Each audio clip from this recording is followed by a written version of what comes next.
welcome, welcome, welcome. So sorry we're starting a little bit late, but we're trying to make sure that people who are still parking could come in and not miss any part of this, what is going to be a really, really good conversation. But we are going to get started now. There are just a few ground rules. Please put your phone on Do Not Disturb or silent if it's with you. You don't have to turn it off, but just we don't want to interrupt our panelists. They have some amazing things to say. Also, please do not Instagram live us, Facebook live us. There is an official videographer and photographer in the back. The full video will be available on the department website, so if you miss any part of it, you can always go back and watch. And you'll have a question and answer session as soon as our panelists are done. And enjoy. Are we feeling good? Yeah. Yes, I like your energy. Okay, so welcome to the first Black Women Writing Black Histories panelist discussion. The first of what I hope will be many. My name is Lacey Hunter. I'll fully introduce myself later, but I'm going to introduce you to our panelists, reading their bios. First is Dr. Melissa Cooper. She's a writer, historian, professor. She holds a BS in secondary education from Temple University and a master's in history from Rutgers-Newark.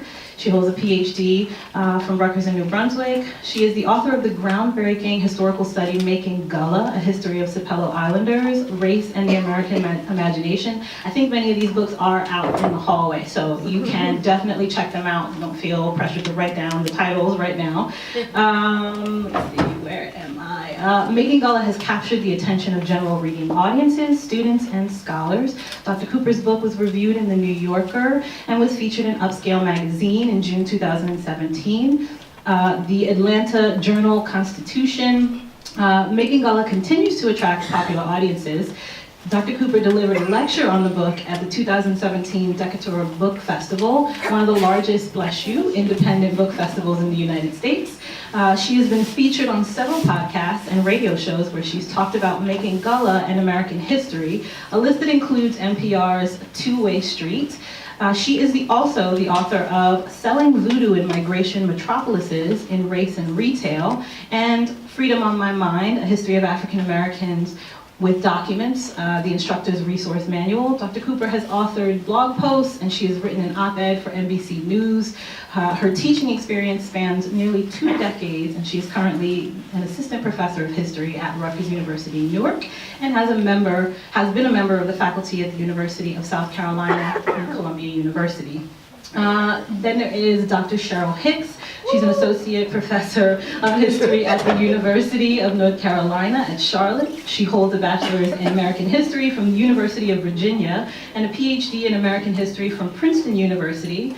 Her research addresses the intersections of race, class, gender, sexuality, and the law. She has published articles in the University of Pennsylvania Law Review and the Journal of History of Sexuality. Her first book, Talk With You Like a Woman, African American Women, Justice, and Reform in New York, 1890 to 1935, published by North Carolina Press, received the 2001 Letitia Woods Brown Book Award from the Association of Black Women Historians. Her current project, Black Enchantress, Hannah Elias, Interracial Sex, Murder and Civil Rights in Jim Crow New York, explores the shifting meanings of interracial sex, racial segregation, criminality, and Black civil rights struggles in the Gilded Age and the Progressive Era America. She is the recipient of a 2017-2018 Mellon Postdoctoral Fellowship in African American History at the Library Company of Philadelphia. Dr. Keisha-Khan Perry is currently an associate professor of Africana Studies at Brown University, where she specializes in race, gender, and politics in the Americas, urban geography, and questions of citizenship, intellectual history, and disciplinary formation, and the interrelationship between scholarship, pedagogy, and political engagement. Her most recent work, Black Women Against the Land Grab, The Fight for Racial Justice in Brazil, is an ethnographic study of Black women's activism in Brazilian cities. specifically an examination of Black women's participation and leadership in neighborhood associations and the reinterpretations of racial and gender identities in urban spaces. It was a winner of the National Women's Studies Association 2014 Gloria E. Anzaldúa Book Award. This book includes analysis of the relationship between environmental justice movements and land and housing rights struggles in the northeastern Brazilian city of Salvador. This year, as a faculty fellow at the Brown University Pembroke Center for Research and Teaching on Women, she is completing the research for her next book project, Evictions and Convictions, the Gendered Racial Logic of Black Dispossessions in New York City. Dr. Robyn Spencer is a historian that focuses on Black social protests after World War II, urban and working class radicalism and gender. She teaches survey and seminar courses on Black history at Lehman College, City University of New York. Her first book, The Revolution Has Come, Black Power, Gender, and the Black Panther Party in Oakland, on gender and the organizational evolution of the Black Panther Party, was a finalist for Benjamin Hooks Institute National Book Award, sponsored by the Benjamin L. Hooks Institute for Social Change at the University of Memphis, and it received honorable mention for the Letitia Woods Brown Book Prize, sponsored by the Association of Black Women's Historians. Her writings on the Black Panther Party have appeared in the Journal of Women's History, Souls, Radical Teacher, and several collections of essays on the 1960s. In 2016, she received the Mellon Fellowship at Yale University to work on her second book project, To Build the World Anew, the Black liberation politics in the movement against the Vietnam War. This project examines how working class African Americans, anti-imperialist consciousness in the 1950s, from the 1950s to the 1970s, shaped their engagement with movement against the Vietnam War. In many ways, it continues her emphasis on exploring overlapping and intersecting boundaries between social protest movements. She is also working on a short biography of Angela Davis for Westview Press, Lives of American Women series. Dr. Deborah Gray White is the Board of Governors Distinguished Professor of History at Rutgers University-New Brunswick in New Jersey. She is the author of the seminal Aren't I a Woman? Female Slaves in the Plantation South, Too Heavy a Load, Black Women in Defense of Themselves, 1894 to 1994, several K-12 textbooks on United States history, and Let My People Go, African Americans, 1804 to 1860. In 2008, she published and edited a work entitled Telling Histories, Black Women in the Ivory Tower, a collection of personal narratives written by African American women historians that chronicle the entry of Black women into the historical profession and the development of the field of Black women's history. Freedom on My Mind, A History of African Americans, a co-authored college text, is now in its second edition as a fellow at the Woodrow Wilson International Center for Scholars in Washington, D.C., and as a John Simon Guggenheim Fellow. White conducted research on her newest book, Lost in the USA, American Identity from the Promise Keepers to the Million Mom March. She was recently awarded the Carter G. Woodson Medallion for Excellence in African American History, and also received an honorary doctorate from her undergraduate alma mater, Binghamton University. She currently heads the Scarlet and Black Project, which investigates Native Americans and African Americans in the history of Rutgers University. With Professor Marissa Fuentes, she is editor of the 2016 volume Scarlet and Black, Slavery and the Dispossession in Rutgers History. And finally, there is me, Lacey Hunter. I am the junior minted PhD, so these ladies are my heroes. If I get teary-eyed or starry-eyed, it's because I'm in awe. So don't mind me. I also laugh. I also cry when I laugh, so don't panic if I laugh myself to tears. I am a recent historian whose research is the intersection of citizenship, spirituality, and gender for African American women in the 19th and 20th centuries. I am hoping to publish my dissertation. It's called Made in His Image, The Origins of African American Women's Jeremiad. I also teach the Intro to AfAm Studies courses here in the African American Studies Department, African American and African Studies Department. I teach a course on the history of hip hop, take it if you're into hip hop. And I'm currently teaching a course on interdisciplinary research methods. Okay, so now you've got their backstories, our backstories. We have such an amazing conversation coming for you. Ladies, did it take forever? Hopefully not. Hopefully I'm okay. All right. Okay. So The first question is to tell us about the first history book that you all wrote, and what inspired the book that you published. We're pretending to be shy. Okay, well, I will go first. The first history book that I published is my recently published book, The Revolution Has Come, Black Power, Gender, and the Black Panther Party in Oakland. It was inspired by many things. I started to think about the book when I was an undergraduate student. I took a wonderful course on women and social movements, and I read Assata Shakur's autobiography, and it really changed my life. It was such a great read. It really brought me into just thinking about memoir and the politics of memory and the continuing struggle. It really did sort of change the path of my life. I continued to read autobiographies from that period, and I came to the end of that struggle, and there was nothing else to read. And I wanted to think about ways that I could contribute literature that would be available for people who wanted to learn more than individual stories, but thinking about the larger tapestry of the past, and especially how we can think about women as Black power advocates, as leaders, think about recovering their voices, their actions, and making them more visible in the historical narrative. So that's my book, and that's why I wrote it. Dr. Cooper? Well, my first book, which just came out in April, Making Gullah, History of Sapelo Islanders, Race and the American Imagination, it sort of started in part as a genealogy sort of project. I have family connections to Sapelo Island. My maternal lineage is from the island. And as I searched and sort of investigated the history of Black Sapelo Islanders, I was struck by the fact that I discovered them in lots of published works that were conceived and researched during the 20s and 30s.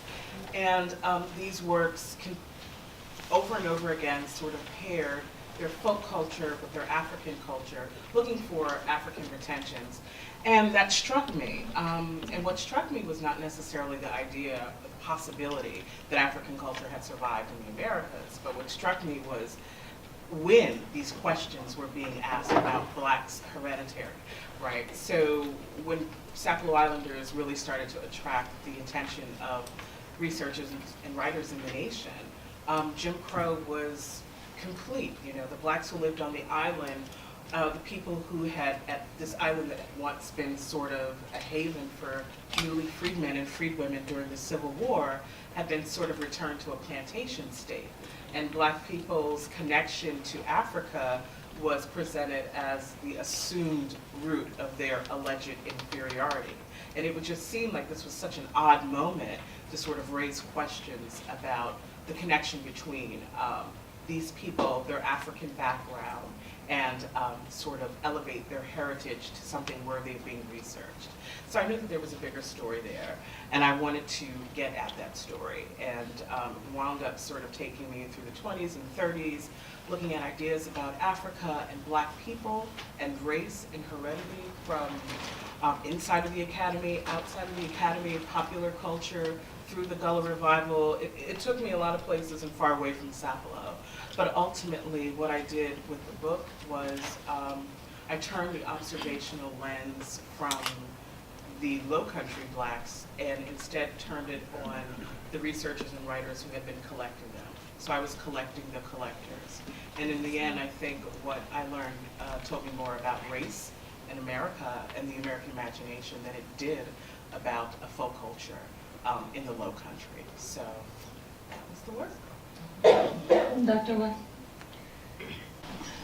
Long time ago.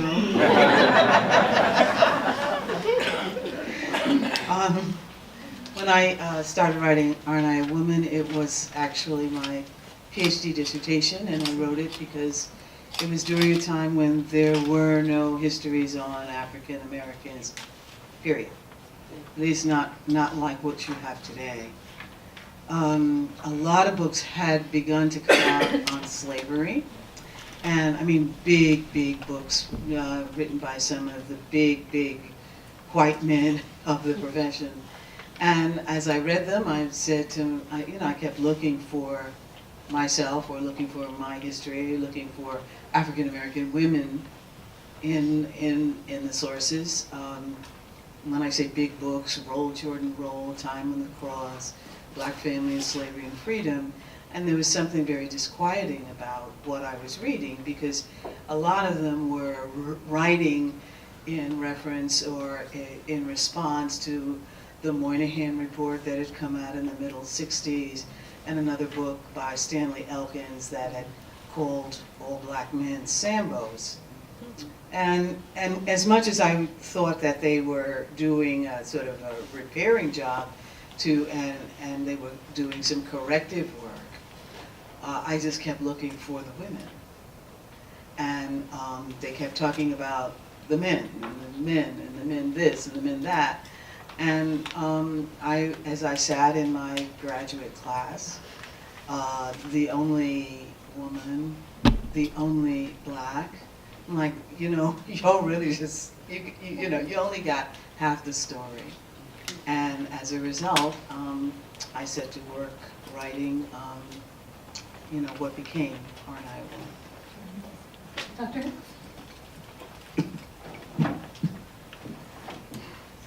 I'm actually going to take this a little differently. This is about my book, but the first published piece that I did on Black history was actually an article.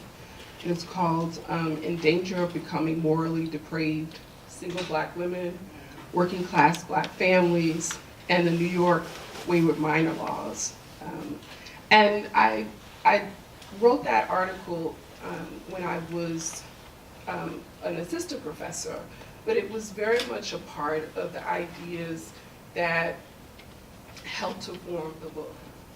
It focused on working class families and their communities and how they use the state to help protect their female relatives, but also to not just protect them, but also control their behavior. And so using the state, they believed that these laws were going to actually help them. And I was inspired by three things in terms of writing that piece. One were practitioners. So I'm a graduate student who has rose-colored lenses looking at the state, particularly the criminal justice system and these young women. And I gave a talk at John Jay School of Criminal Justice. And so I'm telling them these stories about the criminal justice system and these black families, and these probation officers and parole officers and social workers, they said, well, hold up.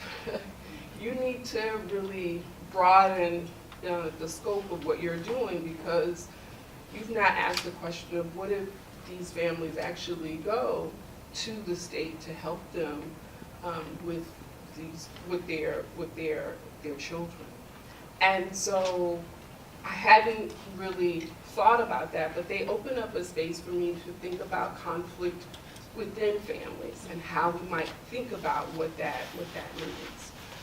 The second inspiration for that article and for the work overall was for me as a historian to go to an academic conference where historians and lawyers were talking about social history or talking about legal history. And I'd always wanted to be a lawyer when I was an undergraduate. And so I thought that that was actually what that was my goal. I came to college and I was going to be a lawyer. And here was this moment where I was at a law school talking to lawyers about my work as a historian and realizing that I was actually doing legal history on black people and talking about a system that had problems, but also talking about the complexity of black people's lives, working class and working for black people's lives. And the third inspiration came from being an undergraduate who was inspired to be a historian based on my work and research on activist Ella Baker. Ella Baker was a civil rights activist who believed in the extraordinary possibilities of everyday working class and working poor people. And so I used that commitment that I found as an undergraduate in my work to really focus on the resilience, the flaws, the strengths, and the joys of working class and working poor Black people and Black families, and particularly Black women. And so my inspiration came from some wake-up calls, some moments where I actually was able to fulfill some dreams that I didn't actually know that I could, but also the research that I did as an undergraduate very much shaped the ways in which I was able to focus on the work that I'm doing, that I did with the first book, the first article, and that the ideas that I have now. I have to begin with a confession. I'm a trained anthropologist. I consider myself now an ethno-historian more so. So I'm an anthropologist who loves to read and write history, but I wasn't trained as a historian. Dr. Cooper told me not to tell anyone that I actually lived in Newark and graduated from Newark Science High. We both did. Yes. We go way back. I lived on Bleecker Street. When Bleecker Street, I think it still used to be part of Rutgers housing. So I would say that my first book, Black Women Against the Land Grab, The Fight for Racial Justice in Brazil, actually began right here in Newark. And actually, I should say before that, with my own displacement as an immigrant to the United States, and then a series of struggles that my mom faced with homelessness in this country, including being kicked out of Rutgers housing because I had turned 18 while in college. And she fought Rutgers so that we could stay in the housing on Bleecker Street, but I eventually lost that battle. So we were always very interested in questions around homelessness, questions around housing rights, and I should mention that heterosexual couples could actually live in Rutgers housing, but a young mom with her child could not live in Rutgers housing, even though that was her primary, the place where she lived. So that said, I became very interested in questions around housing rights as a teenager. I mobilized with housing rights activists in Washington, D.C. while in undergrad. And when I was about to graduate from college, I thought that I would come back to Newark and participate somehow in the underground, kind of the grassroots struggles against gentrification in Newark. Accidentally, I meet a historian by the name of Elisete da Silva, who invited me to stay with her in Brazil. She said, well, if you decide to come back to Brazil, I had studied abroad in Argentina and Brazil while in undergrad, and she said, if you decide to come back, you can stay with my family. And I said, okay, I'm going to do that. So her husband was also a labor historian, and they allowed me to stay with them until I could find and secure permanent housing in Brazil after I graduated from college. So that's how I got introduced in terms of more on a long-term basis to kind of live in Brazil for the year, work with activists. They were very much politically engaged. I took courses at the university, and I was introduced to grassroots activists that were fighting around housing and land rights. And I realized at that time, when Frances Windance Twine had written a book criticizing blacks in Brazil for buying into white supremacy and not being very active. And Michael Hanchard, a political scientist, had written a book saying that there were no real kind of mass movements in Brazil to fight white supremacy, and that, in essence, blacks only organize around cultural politics. My argument with that book was to suggest that he hadn't looked at the everyday grassroots neighborhood movements led by poor black women focused on issues of everyday survival, such as housing, police abolition, fighting against rapid urban development. I'd already had a lexicon of gentrification from living in Newark, so it allowed me to understand better what was going on in a place like Salvador. And that's how I became inspired to write the book, but primarily I wanted to focus on black women. I wanted to focus on poor black women primarily who were uneducated and tell their stories. Atypical of anthropologists, I decided to use their real names because I wanted their names to be written down in history. I wanted them to be remembered as the Ana Cristina da Silva Caminhas, as the Rita Barbosas, so that they wouldn't be forgotten. And the struggle continues to this day. And I can talk more as I respond about how my work has evolved. But certainly, I was very much committed to writing the histories of working class women and their political ideas and actions. I want to ask a slightly deeper question. How many people in the room study Black history?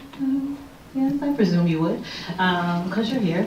I often find that, studying and researching and writing Black history, especially Black women's history, that there are almost as many tragedies as there are triumphs, right? That every time the women that I study seem to overcome something, accomplish something. I mean, they're almost wrapped up in these moments of sorrow, or wrapped up in, other challenges that are connected to the victories that they've achieved. And I'm wondering if you guys can each sort of talk about how you deal with that complexity in the work that you do personally and as scholars.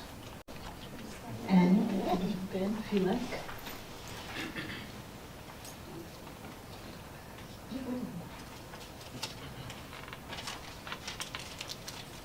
I'm going to break out of this sequence. I am going to answer this question. But I think we should just organically move into the questions that move us. I mean, I write about the history of political resistance. I write about people who took the challenges that they faced, whether it be unequal education, the rampages of police brutality, the housing shortages, the very real post-World War II structural inequalities that position African American people oftentimes at the bottom of the economy, and took those circumstances and used it as tools for their liberation. So I get very excited about the people that I write about, because to me they challenge the odds. They are heroes in the fact that they moved from inaction oftentimes to action, right? And that they created a political vision for themselves and moved to enact it. So when I think about working on those kinds of individuals and those kinds of organizations, it is very inspirational, right? Because I write about people in the Black Panther Party who got up very early in the morning and at great personal sacrifice worked for the people, like literally from sun up to sundown. They gave up their autonomy. They let other people decide what they would do for the day. They even gave up their material possessions and committed to collective ways of living and being. So in a lot of ways, there's a lot to learn about the potential in that history. At the same time, I write about the struggles that they face as they try to make that revolution happen. Some of those struggles came from political repression from external to the organization. So I'm talking about the role of the FBI in politically repressing the Black Panther Party, in surveilling the organization, infiltrating, etc. But I also talk about the internal contradictions within the organization as well. The ways in which their political ideology manifested weaknesses that were corrosive to the well-being of the organization. The way in which they dealt with things like women in power, sexism, homophobia, etc. The ways in which they dealt with classism within their organization. And also, just sometimes the way in which disempowered people, when they get power, oftentimes turn into tyrants.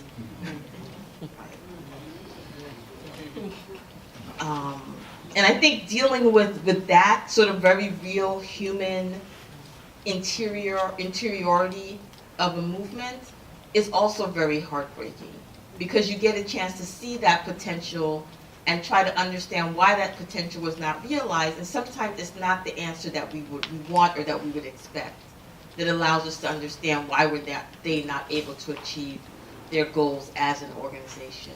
So those are the challenges, I think, of writing about Black political resistance, Black radicalism, is also to think about not just the potential and the language and the legacy, but the challenges And I say that even though it sounds intuitive because I feel like in so many ways we're still there in that moment. We want to know all the fantastic things about the Malcolm X's of the world. We don't want to hear so much about critical perspectives, mistakes, things that we can learn about to move the liberation movement forward today. So I think in a lot of ways, balancing that, has been a challenge for me as I have walked through sort of focusing on this history of a particular organization. And it's been quite interesting because sometimes people will say, well, your book is very balanced. And I never know exactly what that is supposed to mean, like they didn't expect anything to be critical in there, or whatever narrative that they're trying to put on this story. I know that for the future, what we do need is a critical perspective on our past, and there's just no other alternative. So I think that in some ways, being a historian requires that kind of courage, to tell those uncomfortable truths, to expose those imperfections, even as you understand that you're saying it in the context where there's a whole society that might want to amplify those negativities, but still they need to be said. Dr. Wright? Well, most of my work, although not all, is about African American women. And we used to say, well, black women suffer from both sexism as well as racism. Trying to unearth the history of African American women is exceptionally challenging because black women don't leave records. And particularly if you're looking in the 19th century, oftentimes what you have to do is get black women's history as they come through other people's sources, what people write about them as opposed to what African American women have written about themselves. And then when you do get some of the records, black women are very, very careful, and rightfully so, because we have been so slandered throughout history. On the one hand, we've been talked about as Jezebels, on the other hand, we've been everybody's mammy. And so rather than be truthful and let it all hang out, black women are very, very good at dissembling. And so even when you look at sources, even when you look at some diaries, you find this rare diary, and you will find black women dissembling to themselves in their own diaries. So it begins to be, it's very hard to really unearth that interiority. And then the other issue is that black women do suffer from racism and from sexism. And particularly since my first book was on female slaves, I just found it too difficult to live my life as a black woman, and then also to research black women, and then to teach black women. It all got to be too redundant. You talk about black women in the criminal justice system, or you talk about the way black women are treated by the police, the way black women are treated by the courts, and whenever you find yourself in a situation that sometimes you are really writing about, it's like, wait a minute, this is really real. This isn't just something that is esoteric. It's not just something you put in a history book. This is something I'm living from 9 to 5 on a daily basis.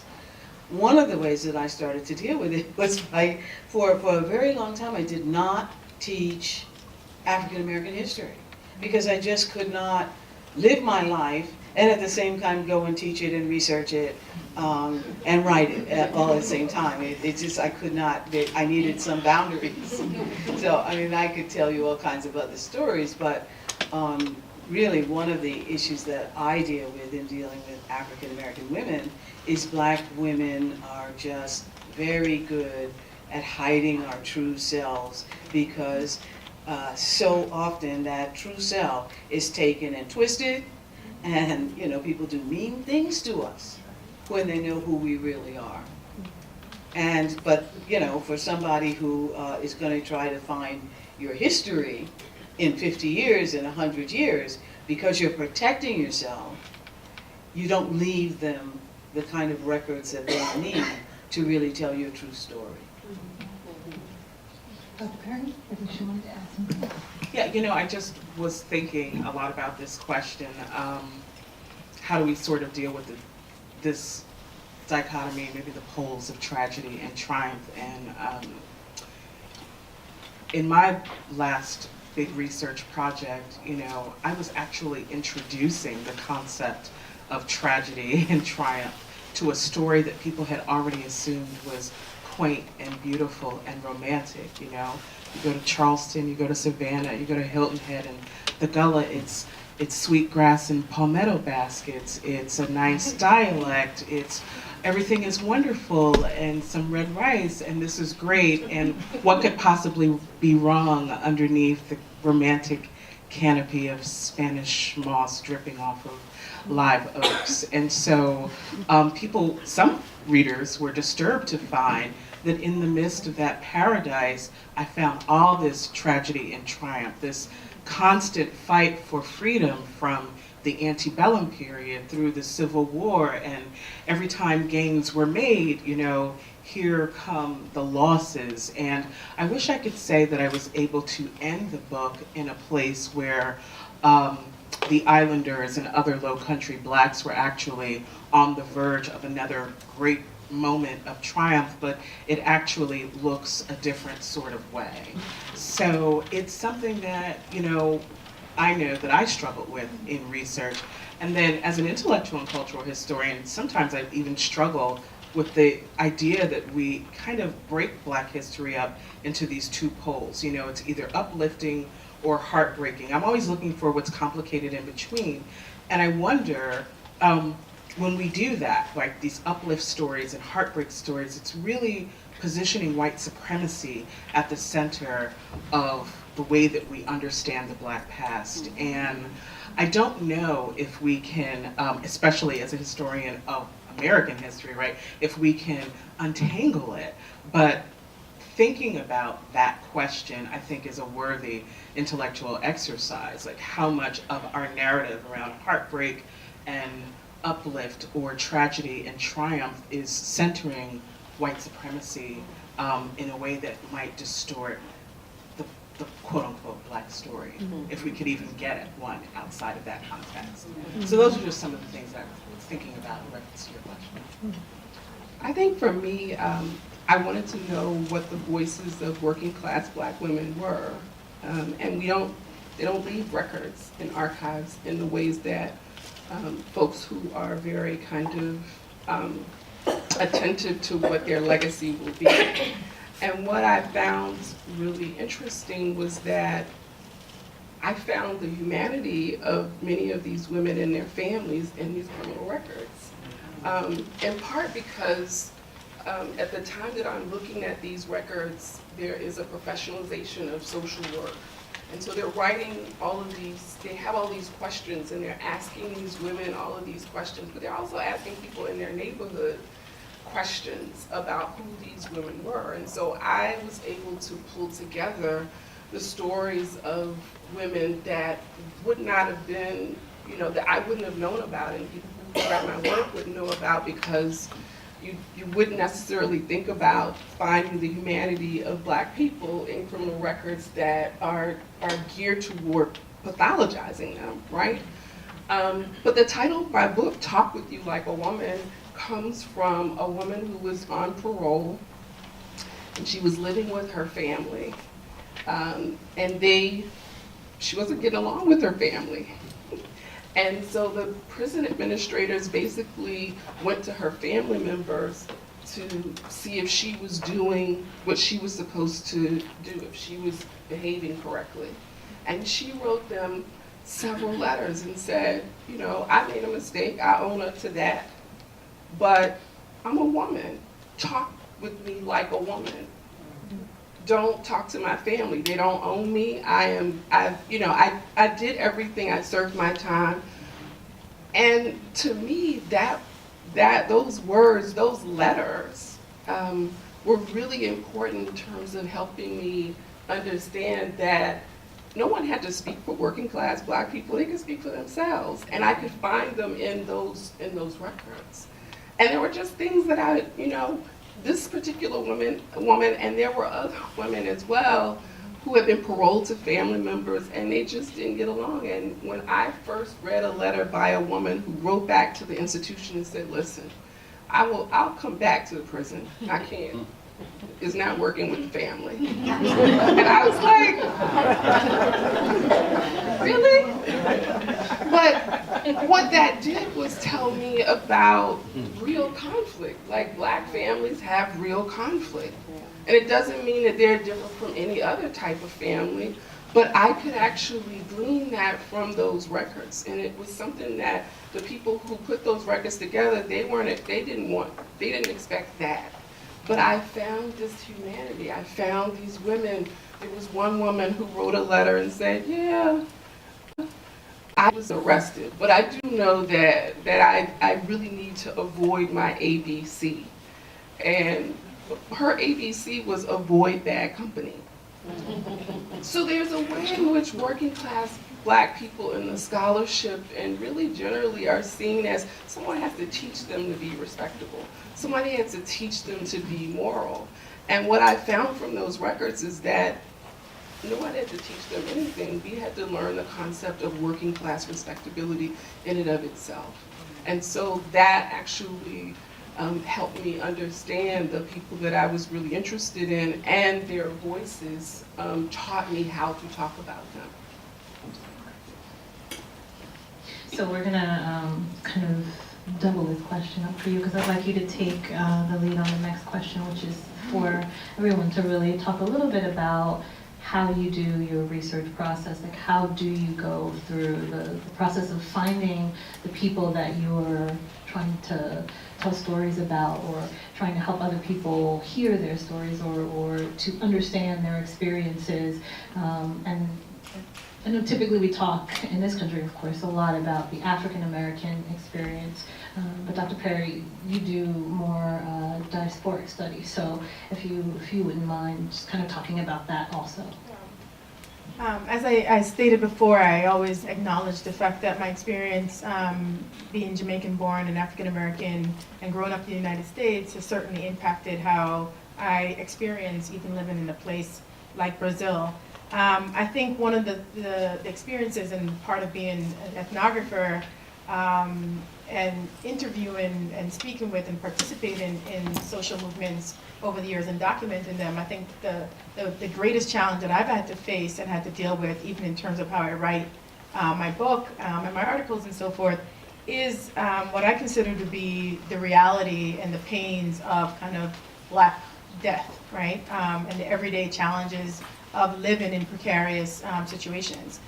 When I talk about the violence of gentrification, I credit a woman by the name of Iracy Isabel da Silva, also known as Dona Iracy, who was the first woman I interviewed. I was a graduate student. I had already met her while I was an activist, living in Brazil for the year.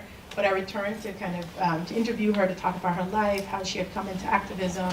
And she was the one that told me that I couldn't understand how gentrification takes place in cities like Brazil, in cities like Salvador, without thinking seriously about the importance of state violence, the importance of police abuse and police brutality, and everyday kind of violence in communities, right? So one of the first things that needs to happen is a certain kind of cleansing of particular elements. Black and brown communities become disposable, but primarily they have to prove to these newcomers that the neighborhoods are safe, right? So they have to kind of expel the unwanted folks from these spaces, and they kind of bear the brunt of this brutality on an everyday basis. So for them, as women activists, they couldn't only fight for land rights or housing rights. They also had to fight against a perception of Black life as being disposable, right? So I think that's important. But also just the everyday presence of the police force and militarized police force in neighborhoods, right? So how do you do research under those conditions? I wrote an article about what it was like to be in the middle of a police raid, sitting in someone's house. I'm an anthropologist from the United States, but I'm also an activist. I'm sitting in someone's house and there's a police raid. So what do I do in that moment? How do you document that moment? How do you remember that moment? How do you tell that story, right? And how does that moment even impact how you interact with these people, or how you tell the story? And I think given kind of making those stories central to the work, to the writing, I think has been really important. So a lot of folks have said, I really appreciate how you tell the realities of everyday life. But I also tell people how in those moments the activists tell me that I can leave, and I say leave and go back to where, right? That I would somehow be safer in the United States. That there's a moment if you really embrace what it means to kind of to work in solidarity for communities, Black communities, here, there, and everywhere, it means that in that moment, if you're not safe in Salvador, it means that I'm not safe in Newark. And if you're unsafe in Newark, you need to be concerned about what's going on with Black communities in places like Salvador. So I think, for me, the really kind of living and embodying kind of collective racial subjection and collective kind of racial kind of Black precarity on an everyday basis allowed me, and kind of living it. I didn't announce in spaces that, I was American. I didn't bust out my passport and deserve that I be treated differently. If you treated a Black person a particular way, I was treated the same as my brother and my sister, right? So I think that's important in terms of thinking about solidarity. And also dealing with, outside of the research, outside of what you're documented for a dissertation or a book, is just the reality of everyday life, dealing with the stillbirths, right? Dealing with, a child dying, dealing with the fact that your comrade is dealing with domestic violence. So those kind of everyday things that you have to deal with, that's not necessarily what you're documenting, right? But also is an important part of how the activism is shaped, but it's also an important part of the story that you're going to tell about these women, right? So I would like to kind of take from both Professor White and Professor Spencer about there's a certain kind of redundancy where you see what you're living in the United States as seemingly kind of present in a place like Brazil, but also how these lives are not always about, these are these active, strong Black women that have overcome everything, but that also they're living very precarious lives that they have to grapple with in their homes, on their employment, what it means to lose a child, what does it mean to lose, 2 or 3 children that were never born, right? So, but also what it means to kind of the everyday presence of the state while, struggling for housing and land rights, right? I think there's a way that folks kind of read the book and they kind of hold it, but they don't understand it's like, what you have to kind of live. I always tell people that I don't tell my mother exactly how I do research or the circumstances that I've had to face in order to get the work done, but also if you're serious about solidarity, right? I mean, if you're serious about solidarity, you don't get up and walk away from the people you care about. So I think these are things that I think are oftentimes kind of surround the work, and also how you write the work. I've been very committed to writing in a way that's, I don't know if I know how to write any other way, but in a way that's very accessible. Also, I've been committed to translating my work and make it accessible to women who only write and speak in Portuguese. So I think there's a way that I hope and pray that my work will not only be read by folks in the academy, that will be read by activists and what I call, these scholar activists working outside of academia.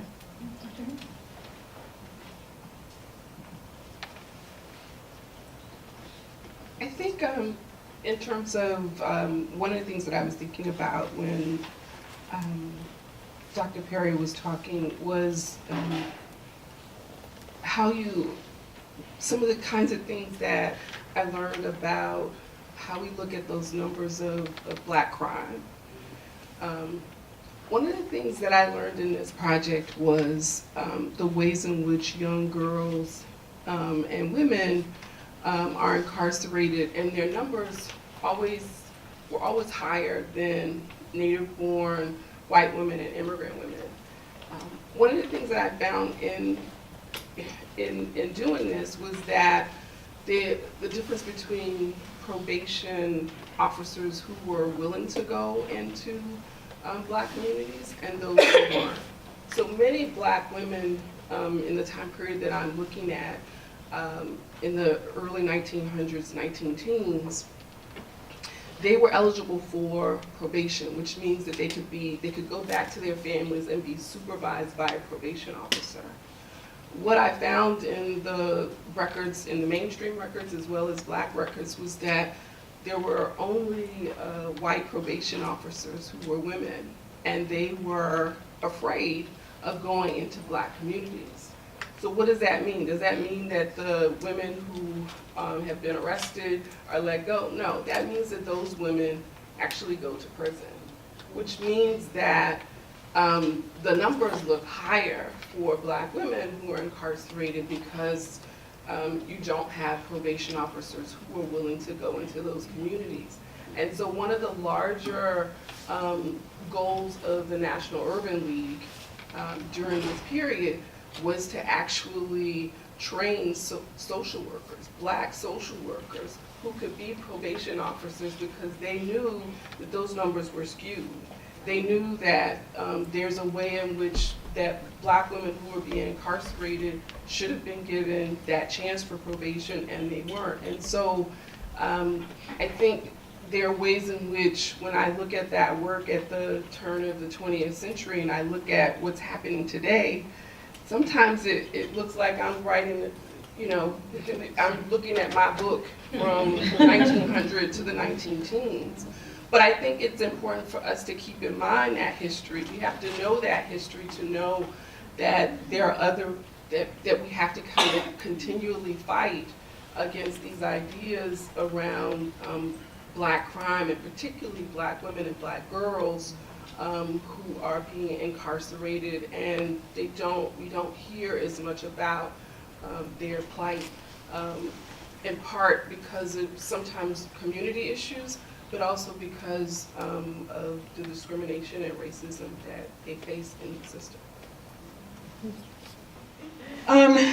It really is all about process, I think, because you can have a lot of good ideas to write, because I'm looking at this here, aspiring writers want to know what it takes to write a book. Boy, it takes a lot of patience, and it takes an incredible amount of perseverance.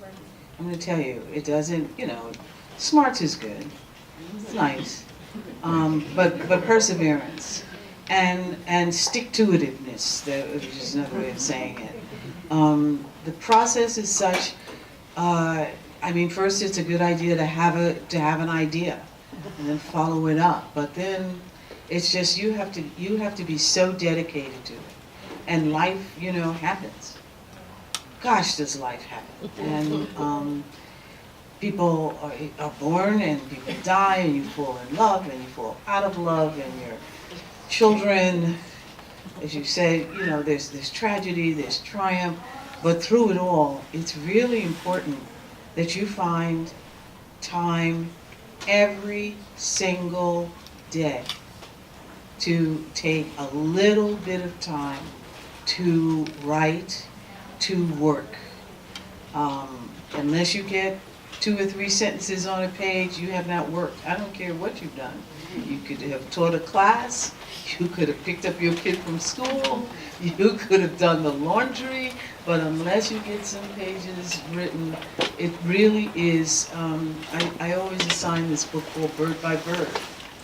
So it really, and what the whole idea is, she has a son, and he waits till the very last minute to do his paper on birds. And he says, well, how am I going to finish it? I only got one night. And his father looks at him and says, you're going to do it bird by bird. So, you know, it really is. And if you think about it, if you write, say you can write a page a day, then you can write a chapter in a month. You know, you have to just stick to it. You almost, I mean, my work actually became my refuge. So whenever anything was happening to me, I mean, some people have all kinds. Some people exercise to death. Some people eat to death. Some people drink to death. I just work. I just, I was able to just zone out everything that was happening in my life for a certain number of hours. And then I did that work, and then I'd come back and join the regular universe. But there is a process. And the other thing that I would say, just in terms of answering this question of process, words don't jump out on the page in beautiful language. They just don't. You need to write what, again, the author I was talking about, you need to write the shitty first draft. You really just need to sit down and put something on the page. Then the next day you go back and you revise it. And then you go back and you revise it. I mean, you don't keep going back to the same, you'll have a great paragraph. But once you establish your own process, people like Toni Morrison, who speaks a lot about this. Everybody needs an editor, and you need to write and just put something down and then edit it, and then edit it, and then edit it, and then edit it. But if you really think that you're just going to sit down and this beautiful prose is going to flow, and it's just going to sit on the page, nah. You have got to be able to look at it and critique it yourself and say, yeah, that's a shitty first draft, but what can I do to make it better?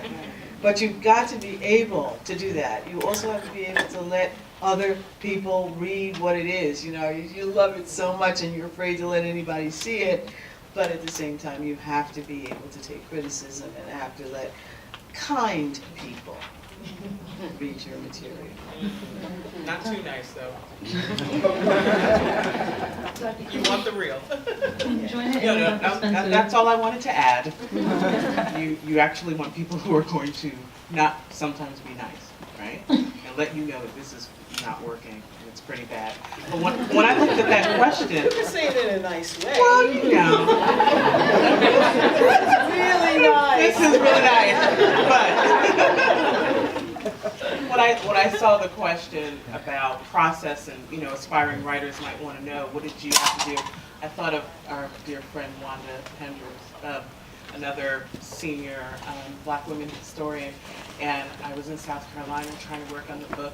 She would always say, well, what you need to do is put that butt in the chair and write, no matter what, no matter what's going on. Kids having a pillow fight, cat walking across the desk, whatever is happening, you actually just have to do it every day, zone out and work. And emotionally, because of all that we have heard about how we engage with our subjects, it can be taxing. It can be taxing. Channeling those stories can be definitely emotionally draining, but it's something you have to do every day. And every time I started to, I don't know if I can do it anymore, it was like, well, they didn't have a choice about whether or not they could sort of fight their fights anymore, so move the cat, pretend you don't hear the kids, and write.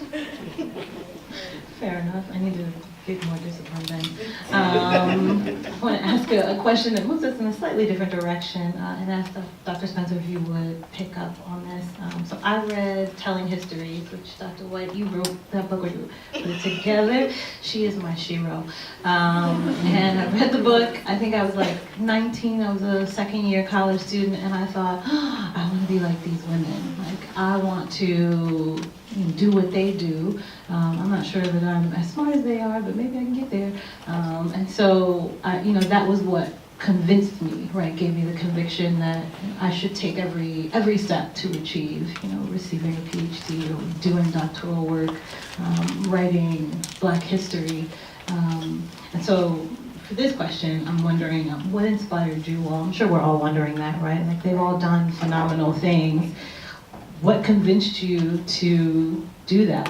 What's your conviction? Okay, and a plug for Telling Histories, an amazing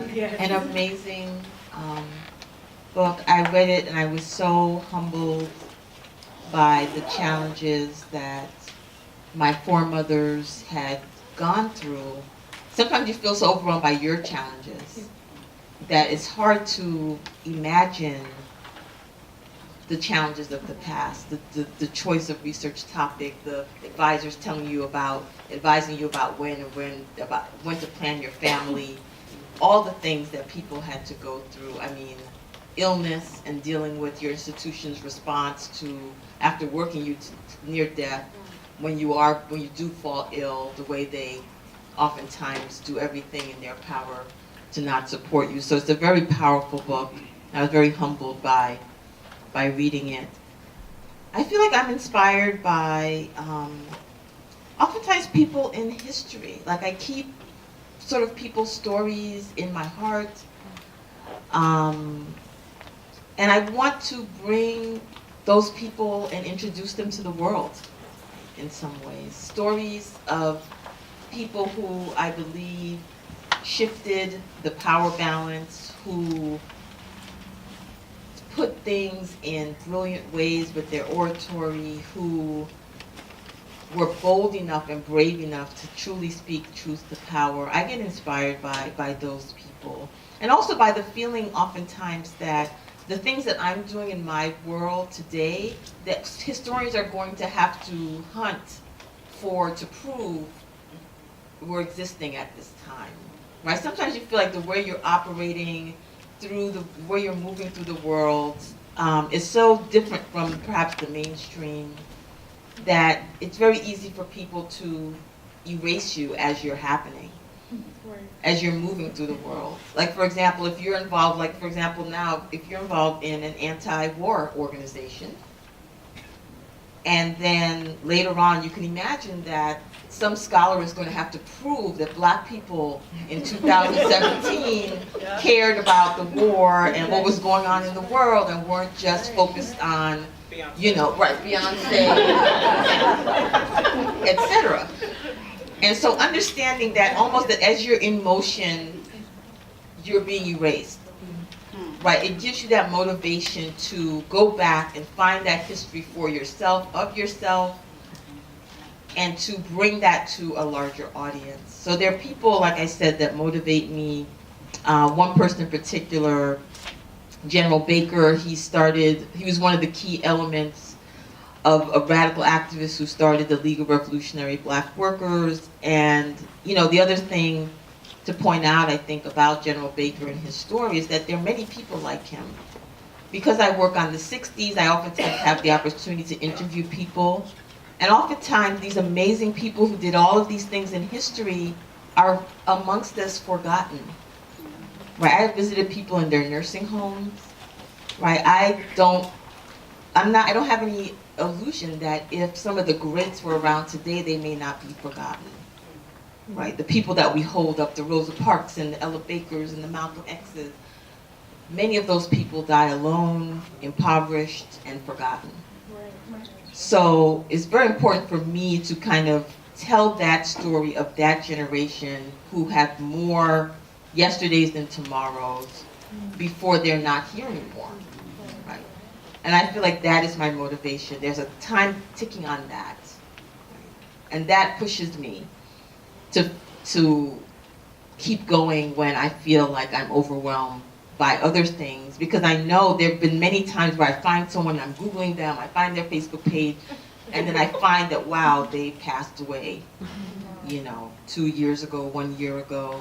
And when I look for them in the historical record, they're just not there.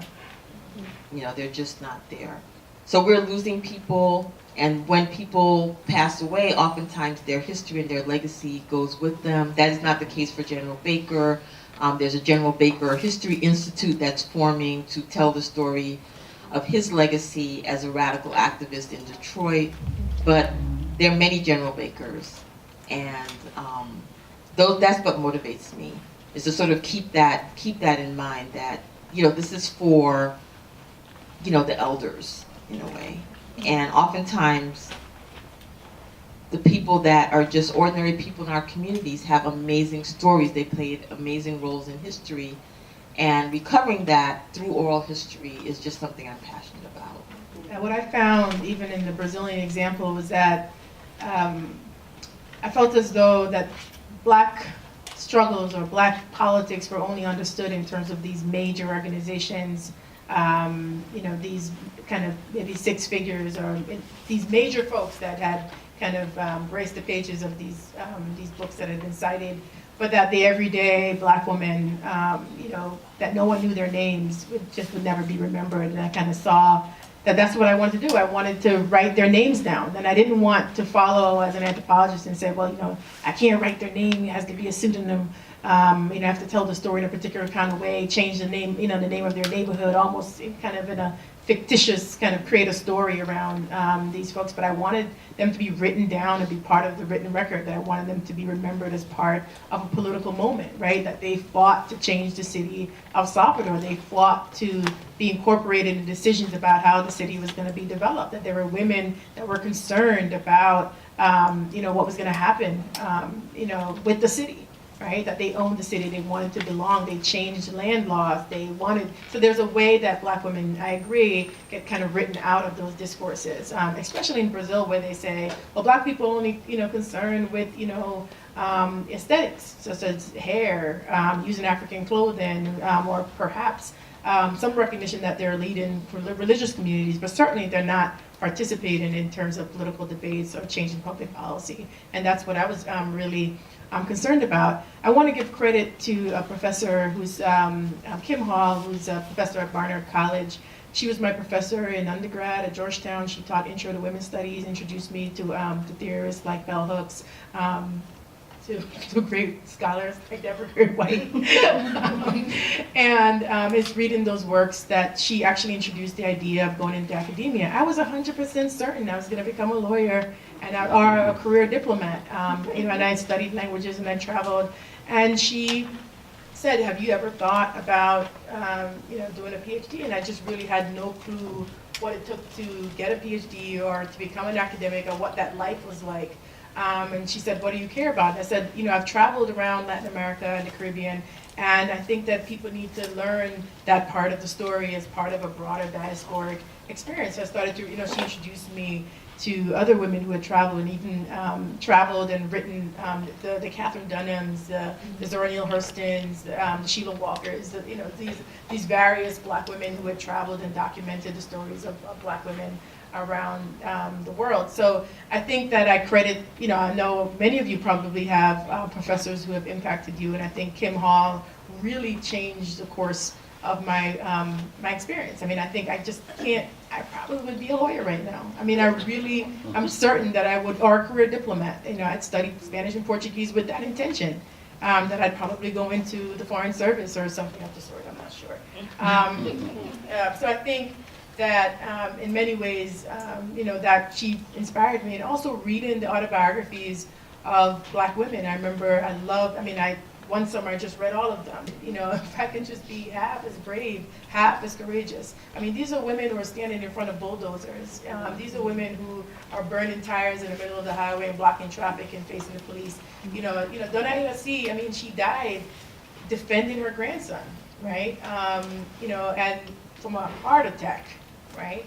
Even though we know how that works, but but these are women who put their lives on the line, and I feel just a sense of responsibility. I'm deeply and profoundly inspired by their political work, that I need to tell their stories, that people need to know about them, that cities don't contemplate poor communities by happenstance, right? If you look at a city like Salvador, these coastal communities remain because people fought to stay. If it were up to the state, they would have been demolished. When I lived in Newark, there were many more high-rises. I don't know if you guys remember, right? But people, so I think, understanding how people fight to remain in cities, I think is really important. And the activists themselves, I think, inspired me to continue to do this work. Thank you. Dr. White, I want to switch just a little bit more and ask, so this is our last question. What do you think Black history offers to the way that we understand American history and world history? Oh, wrong question. So this question is, what kinds of resources do you think are necessary to continue telling the types of histories that you guys tell? What do we need to make more available so that people can continue to research and write Black history? Well, I think the first thing you need is an awareness of ordinary teachers from in the K through 12 system to know that Black history matters and they need to know Black history. I was introduced to history via my high school history teacher who saw that I liked history, and whenever we had assignments, I just did over and above. So she handed me a couple of books, and the books happened to be on the Civil War and Lincoln and the Emancipation Proclamation. It's the first time when I was in high school I realized, oh, so Lincoln didn't really free any slaves. It was like, that was such an eye-opener. And she just kept giving me more books and giving me more books, and I just kept reading them and reading them and reading them. So it was a high school, and that's what I wanted to do. I wanted to be a high school teacher because I wanted to be like Miss Rothman, who just kept feeding me stuff, and I just kept eating it, you know. It turns out that when I graduated from school, I didn't have any. There were no schools. There were no schools. There were no teaching jobs open at the high school level. I was born and raised in New York City, and so I was a teacher in the New York City school system for a while, and I taught fifth grade. I taught fifth grade because there weren't any high school teachers. There weren't any high school jobs. So very quickly, I started in September. By November, I had all my applications in for graduate school because I really wanted to engage in history. I just, because social studies was okay, but then I had to teach all the other subjects as well. And to be perfectly honest, the reason that I really became a historian had to do with the fact that I wanted more free time in my life. I have none now. I mean, this is like, you have flex time, but you have no time.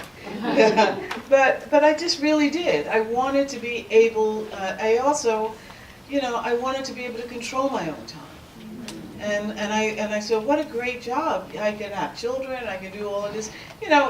It's a different way of living because you are working 25 hours a day on this stuff, but that's really what was my principal motivation, to be perfectly honest. I'd like to be able to tell people, well, I was inspired by the people and, and what I could do for my people, etc. And quite frankly, it was mostly what I could do for myself. Nobody in my family, I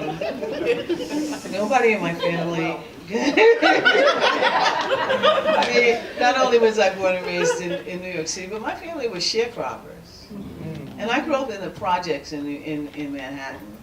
So it's not like, and I say that because I think it's important for people who are in the room and people who are going to school now, no matter how hard you struggle, you can make it. You can do it. If again, and I say, shit's gonna happen in your life, and you just have to just put it aside and just focus. And it does take a little luck, but basically my parents moved to New York City to get away from the South, and one became a short order cook. My mother was a domestic worker. And it was just that they didn't take no for an answer, like you won't or you can't. It was like you will, and that was just it. So I wanted to answer that question because I do think it's important, because there's a way that people look at us sitting up here, and so you have a PhD, but we didn't always. And we really did have to struggle. But back to the question that you asked me, I really think that it is imperative that Black history be integrated into the curriculum from K through 12. Pre-K. Pre-K. No, you're right. Pre-K. You're absolutely right. Because it's at that very early stage that children start to get a sense of who they are, etc. So and that will inspire them. That means that we have to train our teachers better. Yes.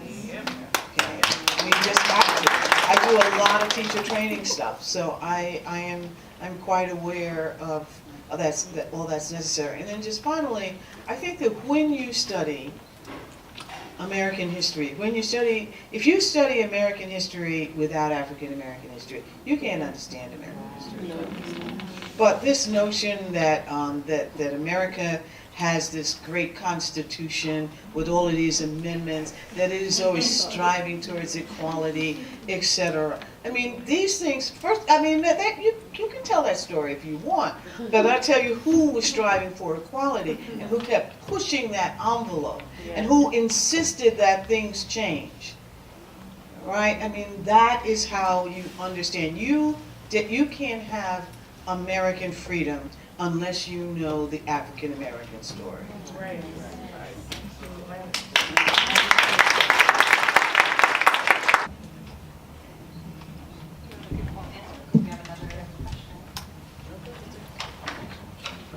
Hi, I'm sorry. Hi, how are you? My name is Dan Kurtz, I'm a Rutgers grad. My question to you is a question that really arose to me when I first started working with the Social Security Administration in Newark. I worked for Social Security for a while. And that is the coming of automation for almost all manual labor jobs. I mean, of course, there'll always be some manual labor jobs. But I'm talking about, like, a wipeout, 70, 80% of all driving jobs, taxi jobs, even many caregiving jobs. Considering that African-American women in the African-American community frequently, unfairly, depend on a lot of these jobs, do you see a reason for concern? Do you see that this might be, without some kind of national minimum income or some kind of hallmark situation, that this is that this kind of unraveling societally is going to happen in 2 decades? Thank you. Well, I mean, I think one of the things that I just would like to point out is that Black women have always, have been in a very vulnerable place with regard to labor. So it's hard, unfortunately, I wish that we could sort of say that there was some new phase or trend with regard to how Black women were positioned as laborers. But the vulnerability is as old as Black in America. So I just think that with every new trend, you see that vulnerability kind of taking shape in different ways. And so the bigger question, or the question I think that I would point, folks to, is what kind of systems and structures and ideas and beliefs do we have to nurture and cultivate in order to perpetuate generations of, a special type of, vulnerable laborer within, the American sort of economic structure. So those would be the questions. And I did spend the 15 years in the classroom, and that was one of the things that I always wanted my history students, on the secondary level to really understand, is that these vulnerabilities don't just sort of pop up in the face of, the development of new technologies. They're deeply ingrained in the way that we even understand the value of human beings and life, and how we stratify them in this society. Thank you. I would just add to that, and I think that vulnerability is hitting everyone in the society. Right. And certainly, Black people have been called the miner's canary. All right, so when the canary dies, the miner needs to get out of the mine. And whatever seems to happen to Black people, it's coming to everyone else. I mean, we only need to look at the drug epidemic. You couldn't run from that. And I do see a convergence with not just black women, but I certainly see I think white women's lives are also endangered, and there's a convergence in the sense that they are as vulnerable as black women and becoming as vulnerable, which is one of the reasons that they're holding on to their white supremacy as hard as they possibly can. So when you look and see who voted for Trump and why they voted for Trump, a lot of it has to do with, oh my God, when you look at marriage rates, they are low for white women. When you look at unemployment, that is high for white women. In essence, they are recapitulating this life that black women have always had to deal with, and they're holding on to whatever they can to stave off that from happening. Okay, so it's not just a matter of African American women who face vulnerability. The same thing you could say for white men, because they see, when black men were faced unemployment, or when they were laid off because of automation, or when they were the last hired and the first fired, everyone said it was some sort of cultural disability that they had, some sort of pathology. Now the same exact thing is happening to white men, and okay, now we have a president who is trying, who's trying to, who does this white nationalist thing, which says that, it's about something else. It's not about you. It's not about the economy. It's about all those immigrants and all those other people who are taking your jobs. So, I mean, this is not just about vulnerability for black women. It's just like the rest of society is coming right along with us. And, well, I could go on. Another question.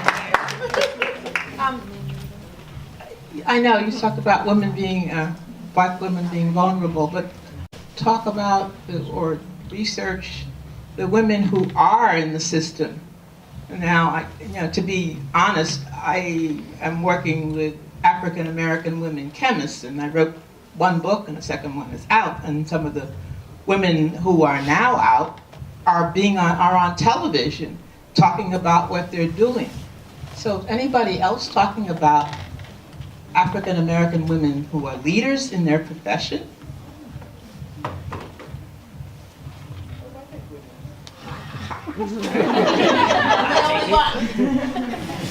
I mean, a portion of my book talks about women who were leaders during the time period I'm looking at. So, I mean, they were institution builders, and they were very much engaged in the problems within black communities, but they were specifically concerned about black women because they knew that that if they didn't say something, that the larger organizations were not necessarily going to deal with the plight of black women in the criminal justice system. So in terms of institution building to prevent women from entering the system, there are women like Victoria Earl Matthews, who opened a home in New York in 1897 called the White Rose Home. But there was also Grace Campbell, who was a black socialist, who worked with a nationalist group called the African Blood Brotherhood. But she was right in that system as a social worker, a probation officer, a parole officer, and she opened a home for black women who could not, because of segregation, go into other homes to make sure that they were cared for before they had to go to court. So there are black women across the board and across history, and I'm very glad that you were doing that work now, but that is a part of a long, long, long legacy. And if I could add, it used to be that the only people we talked about were the people who were the leaders. For the very longest time, and I mean, some of that history had to be written. I have a book called Too Heavy a Load: Black Women in Defense of Themselves. And that has nothing to do, it's all about black women who were leaders, who did the kinds of things that you're doing. It's really important, though, that we try to get at the voices of people who don't generally have a voice. Right. So that's the reason maybe that we seem to be talking about that, because I think it is important that everybody, you don't have to be an Ella Baker to have your history out there. And you don't necessarily need to be, somebody who wins all kinds of awards. But you ordinary black women, we want their lives, people like my aunts, my mother, who will remain nameless unless somebody says their name. I just want to add with the Ella Baker component, I think we have to remember change over time. When I was an undergraduate in the early 90s, I was in a Black Women's History course, and I would see her name, and I would see her name in civil rights books, but I didn't know anything about her. Every major civil rights organization in the 20th century, her name was there, along with Dr. King, along with all of the men that we normally think about. And that writing hadn't been done at the time that, like Barbara Ransby's book and all of the books that came much later. And it was because I knew she was important, but the information wasn't there. That's the reason why I became a historian. And now more people know who she is, but it's been 20 years ago, 25 years ago, that really wasn't the case. Her name was in a list, and now we have a book, and now we have more, articles, and people really know about her. But I think it is the fact that that people started asking different kinds of questions, like what did Black women do in the civil rights movement? What role did they play? And so the kinds of questions that folks like us are asking raise different kinds of answers. And I can't also explain how important it was for me, someone who I think Dr. Perry and I both said that we wanted to be lawyers. I can't explain to you how important it was for one of my professors to actually say, I think you should go to graduate school. And I was looking at him like, I told you I wanted to go to law school. Like, what is the issue? But I think the thing is that I looked at him so blankly because I had never imagined myself getting a PhD or becoming a history professor. And when he actually helped me think about that, and then I actually saw Black women with PhDs doing the history of Black women, that made all the difference in the world, because it wasn't just someone who said, you should actually think about doing this. He was actually seeing Black women actually doing it that actually pushed me to think that I could possibly do it myself. And so I think that imagining that you can actually do it is a step, but also seeing the examples. Dr. White is one of them, but when I was an undergraduate, Ella Baker was not on the lips of everybody the way she is now, and there weren't as many Black women doing this kind of work during that period either. Okay, I'm gonna try to, I'm so sorry, we have 3 questions. Do we think we can try and get them in? All right, I'm sorry for folks who will not be able to get their question asked. Thank you, good evening. I have a rather short question. How do you define Blackness and by extension, minority status in light of corrective historical analysis? Deep plunge. He has been doing his homework. Interesting.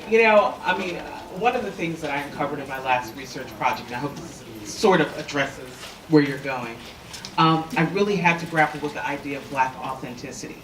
What is Black? And how do we understand it? Because one of the things I kept coming up against in the archive was white people saying what Black culture was, white people describing what was authentically Black. what was inherent to black people, what you're most likely to find in the black people in the South. And at the same time that I'm looking in other places and finding in the pop culture and among black intelligentsia, the Harlem Renaissance, right? I'm finding them also talking about a sort of black authenticity. And there was all of this sort of fighting going on around who are and what are black people. And one of the things I think is really groundbreaking about Alan Locke's essay on the New Negro is that he really starts to tear apart some of the fictions, right? That the old Negro is a fiction, and the new Negro is defined by this forward progressive push for education, for political autonomy, you know, shifting geography and migrating, right? So what becomes a conversation about black people, at least as I saw it in his essay, is largely about this fight, this struggle, especially in the Americas, with white supremacy.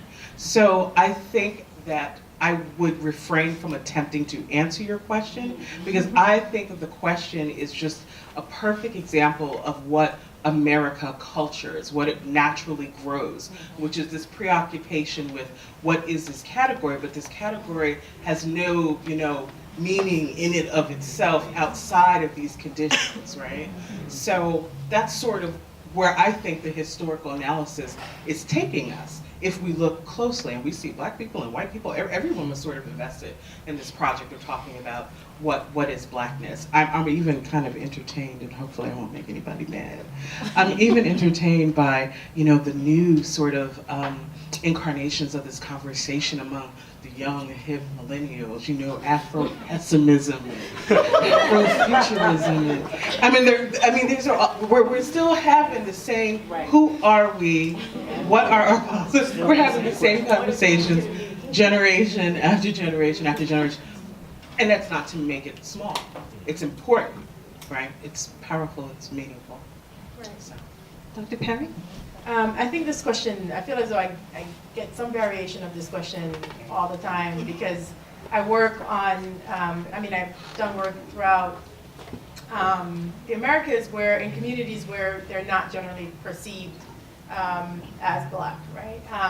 Luisa Barrios, who was the former minister of racial equality in Brazil, and she recently passed away.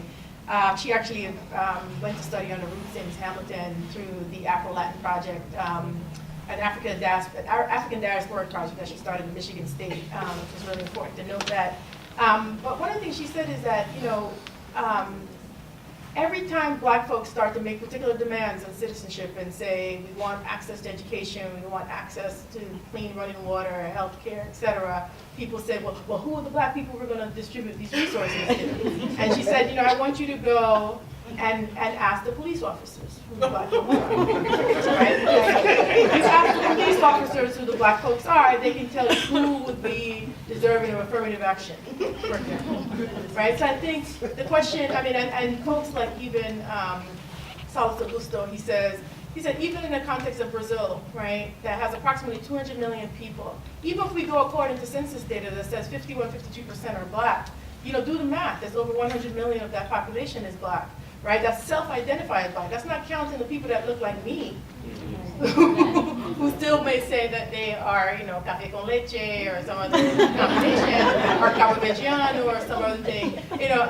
But they're not. So that doesn't count those particular groups of folks. But he says that even if there are only 100 million black people, I want 100 million black people to have rights, right? So I think that the question of even like who's black, as we're documenting this, I think matters to a certain degree. But he said, if you just ask the police and police officers, we'll answer that question for you about what blackness means.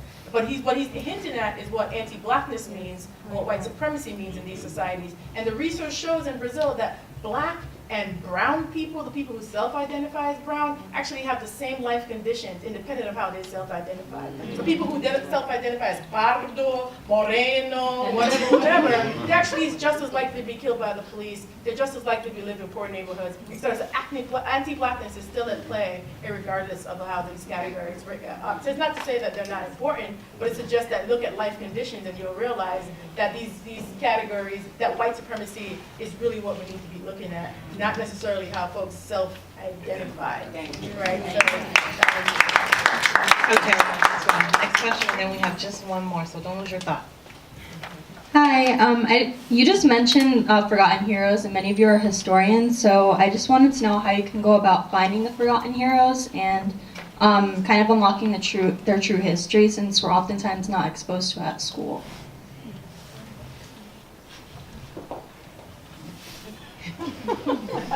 You know, sometimes you stumble on these, they're forgotten for a reason. And it is often the case that while you're doing historical research, you stumble on somebody. So, for example, one of our graduate students who wrote the history of this, what's her name, Reese Taylor? Yeah.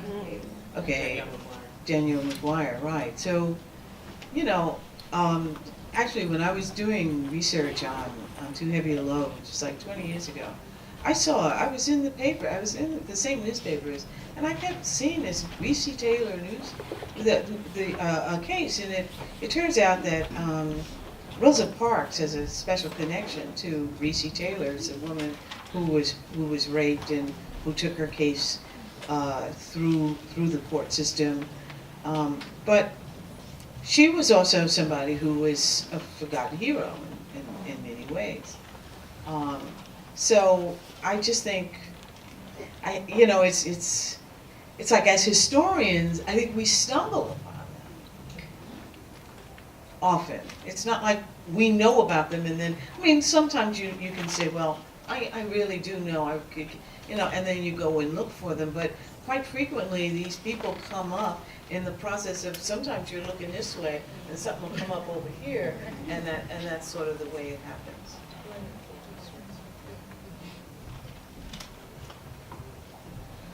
I wanted to say that sometimes I have found that through looking at primary sources, it's where the inspiration comes from or where you encounter people. So I wrote my master's essay on the Mississippi flood of 1927 because I saw a picture of a sharecropper with a tag on them, almost like if they were a piece of cattle, and it struck me and I was like, well, what is this? And then the detective work followed. I learned about General Baker in an undergraduate class when I was reading a collection of essays and I saw a letter that he wrote, and it stayed with me. So how do we encounter primary sources? To what extent do we delve into these firsthand accounts, and in conjunction with reading the synthetic accounts by professional historians, but how do we sort of move beyond that into empowering ourselves to dig into the past?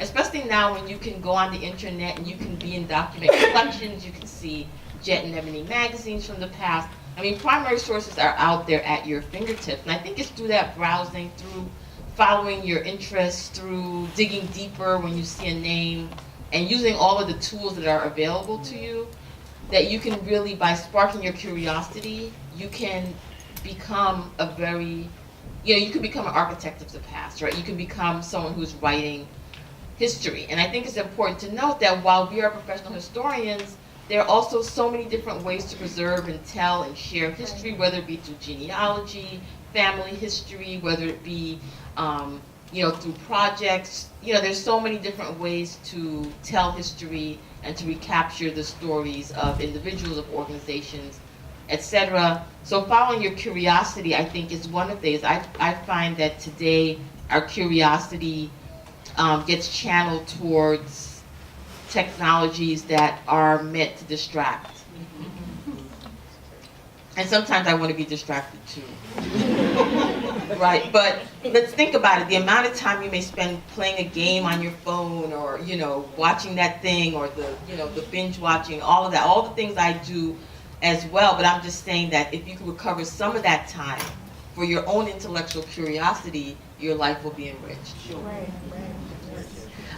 Hi, I'm so sorry. I would just like to thank all of you guys for being here tonight, because just in the past 2 hours, I feel like I've just learned and gained so much with this. So I just really appreciate it. My question is, what is the most influential fact or experience that will stick with you throughout your journey as historians and authors?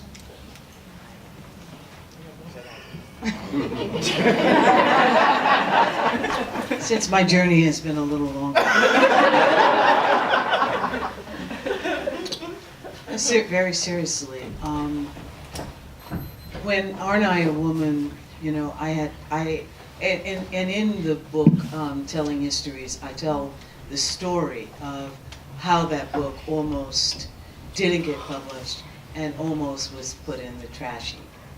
And somebody told me that I should write a biography of the book because from the beginning to the end, nobody wanted that book out. And at the time, I couldn't see why. I did the homework, I worked in the archives, I did every single thing the way it was supposed to be done. I went to the archives, I sat there forever and ever. Yeah, I encountered the fact that enslaved women, black women, do not leave sources. How do I write it? I had white male professors who just kept telling me, you know, you're never going to get a PhD. This is garbage. My dissertation was, you know, I handed it in 3 weeks before I was supposed to defend it. It got rejected. I had to go back to the drawing board. I had to rewrite it and rewrite it again and again. I could not get anybody to publish it. And I just kept getting all of these negative answers. No, this is, you know, where's the audience for this book? Nobody's going to read this book. You haven't done enough work. You know, why do we need another book on slavery? And what I did not understand was that was gatekeeping. I didn't. I thought, I am a lousy historian. People aren't going to read this book. And I can't tell you how I cried and how much anguish there was about it. But, you know, looking back on it, the thing that will stay with me is that there's a lot of gatekeeping in academia. And particularly if I was one of the very first African Americans, not just African American women, but African Americans to go into the academy and to be a professional historian.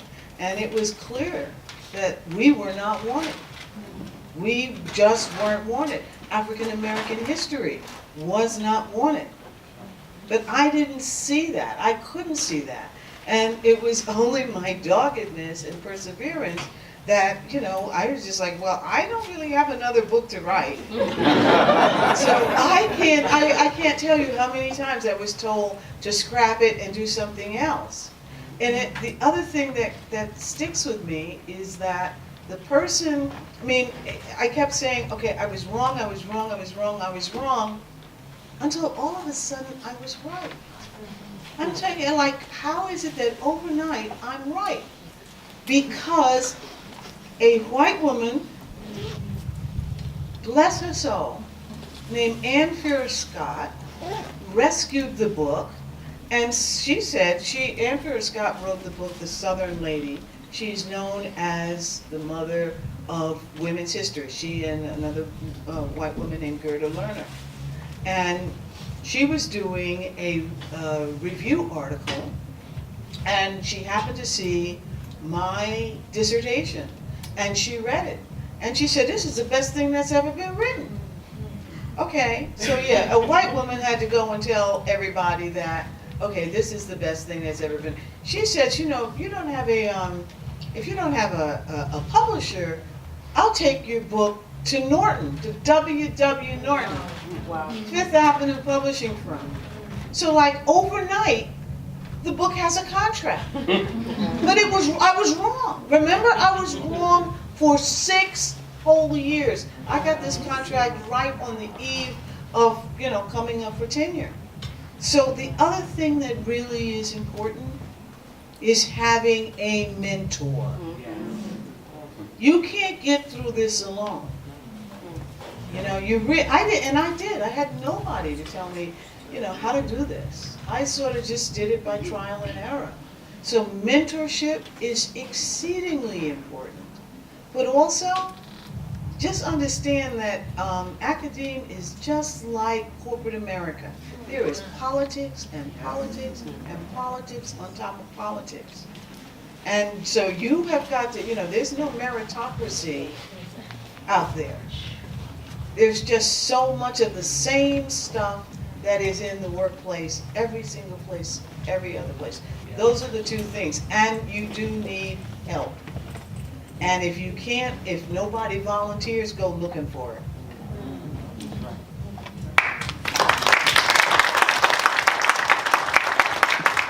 Okay, so there is a dance revolution happening above us. Oh my gosh, what is that? I'm like, And I feel like they are trying to tell us to go away. I don't like it. Can I just, Yes. I just want to thank Dr. White for coming to participate on our panel. We are all very, I think, grateful that she would have this conversation with us. And I will say, as a Rutgers New Brunswick PhD graduate student at one time, that of all of the wonderful mentors that I've had, and I've had many, Beryl Satter, Mia Bay, great people, making sure that I learned everything that I needed to learn. Dr. White certainly made sure I learned some more, and she also made sure I did not suffer through graduate school. So everything that she had sort of experienced, for so many of us, she made sure that that was not ours.